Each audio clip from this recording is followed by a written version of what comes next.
আল্লাহ ওই সময় আজরাইলকে জিজ্ঞেস করছেন, হে আজরাইল, তুমি এই পৃথিবীতে এত মানুষের জান কবজ করলা, কোন সময় তোমার বেশি কষ্ট লেগেছে? আজরাইল বলে, আল্লাহ, আমার দুইটা মানুষের জান কবজ করতে বেশি কষ্ট হয়েছে। দুইটা মানুষের জান কবজ করতে আমার কষ্ট হয়েছে।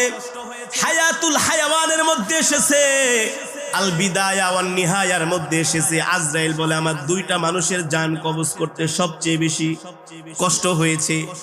আল্লাহ তাআলা বলে, আজরাইল, কোন দুইটা মানুষ? বলে, আল্লাহ, সমুদ্রের মধ্যে একদিন একটা জাহাজ ডুবে গিয়েছিল। ওই জাহাজের মধ্যে একজন গর্ভবতী মহিলা ছিল, সে ছিল প্রেগন্যান্ট।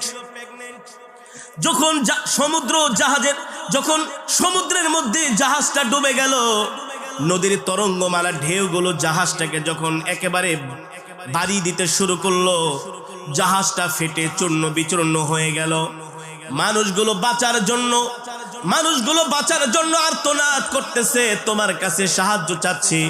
ওই অবস্থায় ওই সমুদ্রের মধ্যে জাহাজের তক্তার উপরে একটা মহিলা, গর্ভবতী মহিলা, ওই তক্তা ধরে কোন রকম বেঁচে ছিল। কিন্তু তার পেটে ছিল সন্তান।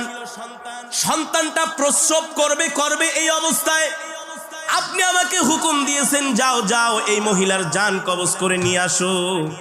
ওই সময় আমার খুব মায়া লেগেছিল, এই অবস্থায় যদি আমি এই মহিলার জান কবজ করি, এই মহিলারই কি হবে আর বাচ্চাটারই কি হবে? তাও সমুদ্রের মধ্যে প্রচন্ড ঢেউ। যদি তীরে হতো অথবা কোনো লোকালয় হতো, আমার এত মায়া লাগতো না। আজরাইল বলে, ওই সময় আমার খুব মায়া লেগেছে যে এই মহিলার সন্তানের কি অবস্থা হবে আর মহিলার কি অবস্থা হবে।